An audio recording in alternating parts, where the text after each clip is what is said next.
When Hulk Hogan won a massive lawsuit against Gawker, it was hard to feel much sympathy for the website, which had published parts of a sex tape featuring the former wrestler. But now we know Hogan's suit was financed by PayPal founder Peter Thiel, whose strategy for exacting revenge on the media should make the rest of us nervous. Adam Riley has more.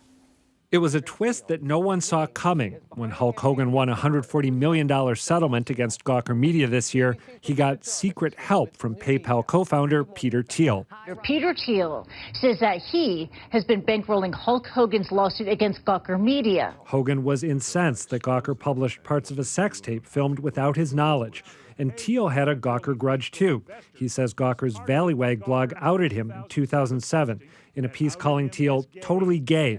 Instead of suing, Thiel waited, searching for other people who'd take Gawker to court if he provided the legal fees. Thiel putting a plan in place to secretly fund cases in hopes of crippling the website. Now he's taking a victory lap, telling the New York Times, "I refuse to believe that journalism means massive privacy violations," and calling his cause just. He says this is one of his greatest philanthropic acts of his life. And he isn't done yet.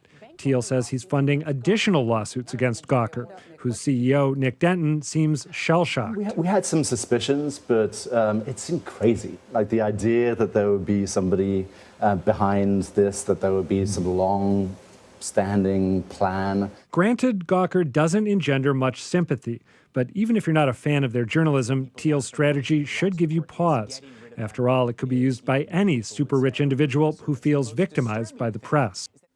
Yeah, that's the problem. They're not all that sympathetic. Nick Denton wrote this open letter to Peter Thiel that I broke down reading it because I said it reads like one of those unbelievable prison rants where it starts in the middle and you have no idea where it's going, and then it just lists and lists and lists. It's like, what are you saying? And it's like, it was nutty, just nutty. It was unhinged. I had to stop halfway through, throw up, and then go back and read the rest of it. No, I tried to read it. My daughter sent it to me originally, and I kept going back. I got to get through this. I couldn't. It was terrible. Yeah. I wrote about this case for WGBHnews.org this week, and you know, it's a difficult issue, and I think that we kind of need to look at it in different parts. I think that the invasion of privacy suit that Hulk Hogan won doesn't really call into question existing privacy law. That sounds like the sort of thing that invasion of privacy was meant to cover. Well, they put the sex tape out there. Yeah, exactly. But then to have a secret, wealthy funder of this suit, and not only that, he's funding other suits, some of them that seem a lot more dubious than the invasion of privacy suit that Hulk Hogan brought. That, at the very least, that ought to be out in the open. I mean, I would have liked to have seen Gawker's lawyer be able to bring Peter Thiel into the courtroom and talk to him and say, what's your motivation? What other suits are you funding? What difference does that make?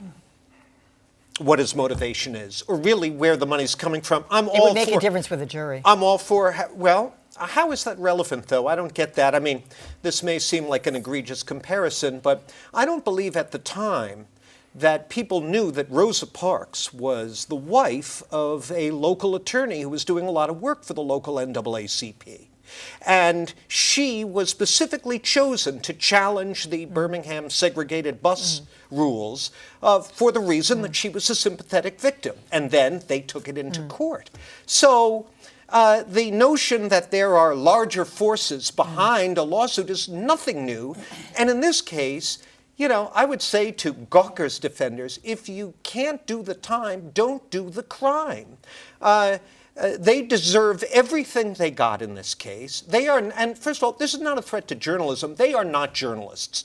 They don't subscribe to normal journalistic practice in many, many well-documented cases. So I think justice is served here. Well, they think they are. I will say in one, you know, and I'm not defending outing anybody, but one of the interesting things that I have read in defense of Gawker is that, just like we were talking before about the way the celebrity press, you know, treats people in a different way from, you know, politicians, or the Silicon Valley press also just, you know, there's an imbalance of power between much of the media that covers Silicon Valley and the people that are covered. And what Gawker set out to do, and what Gawker generally sets out to do, sometimes well and sometimes completely unjournalistically, is upset that balance of power and say, we're not going to kowtow to you because you're a Silicon Valley entrepreneur with a whiz-bang shiny product, and we're not going to kowtow to you because you're a celebrity. We're going to go at you in a hard-hitting way. Now, do they do it underhand? Do they cross the line? Should they be punished for crossing the line? Maybe, but I don't really have a problem with someone getting in there in a renegade way and upsetting the balance of power. Nor do I, but like I say, actions have consequences.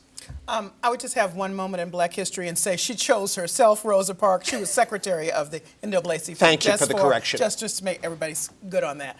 And what I would say is that there's some line that I don't know where the line is, you know, of being really, really obnoxious with your money to destroy somebody and making your point. He has every right to fund whatever he wants to say. You will not do this, and I will use my money in this way. I know that. And there really isn't a line, if you all get where I'm coming from, but it just feels like there ought to be somewhere short of destroying.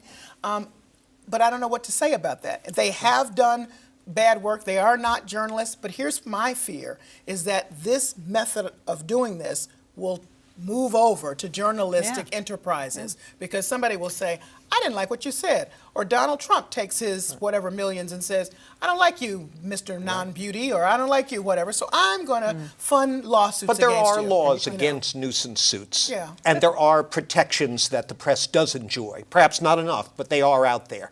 But it is a little scary that Peter Thiel wasn't acting on his own grievance. He didn't sue for that. For that, I don't think there was really grounds to sue for that grievance. Instead, he really played the long game in a brilliant, maybe sinister way, and that is dangerous for media companies.